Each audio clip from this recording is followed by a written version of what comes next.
person at this convention today on a travel permit.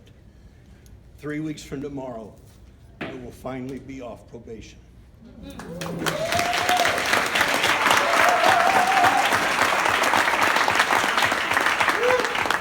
Someone came to my town and said, I will sponsor you and give you a scholarship if you'll come to Atlanta.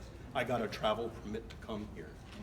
In order to come here, I agreed to deliver an RV to Sarasota, Florida, so they paid my fuel to get here. And I slept in the RV with no gas, no water. I used the hotel bathroom. And tomorrow I'll deliver the RV, but I'm here. And you come.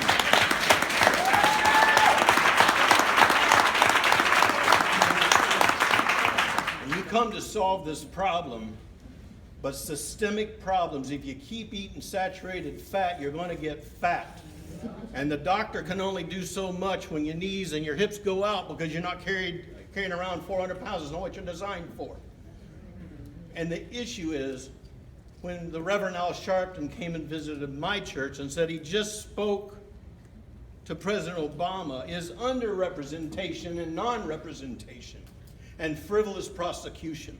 So we can clean the prisons out and reduce the population if we solve the problem before it starts.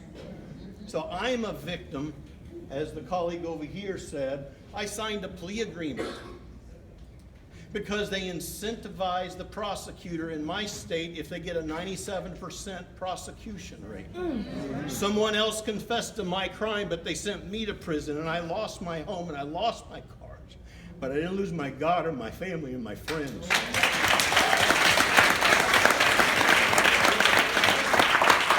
So what is the solution? The solution is, at our table, I think the best table.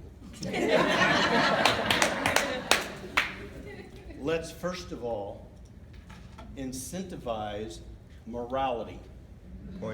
Because it costs nothing to our politicians and policymakers to tell somebody you can get out early if you'll just pass this course and learn how to be a good father, a good husband, and how to balance a checkbook. And many of the people inside don't have any idea because they never got trained. We've got a fatherless epidemic in this country, and many of them are incarcerated, and they're boasting about how many baby mamas they had, how many babies with.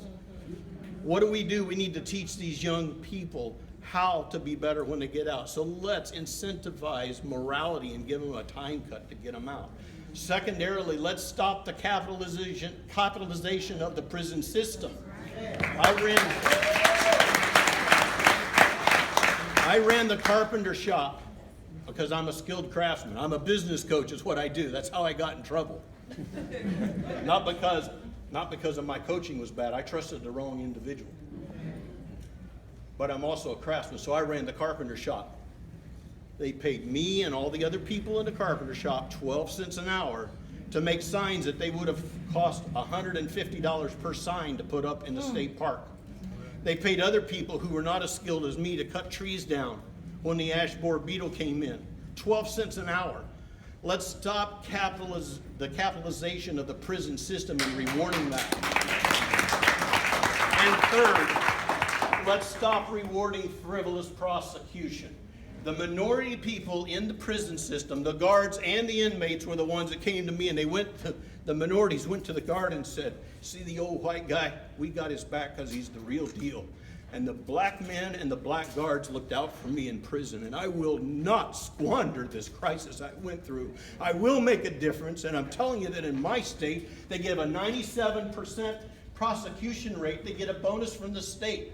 So why did they give this lady a plea agreement? Because it's a statistic.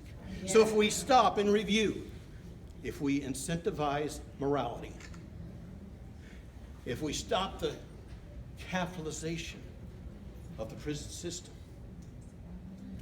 and if we stop rewarding frivolous prosecution, then the problems that the panel's talking about could be reduced, because the next people, your cousins, your brothers, your fathers, your sisters, could start having a less percentage going in there to start with. Thank you very much.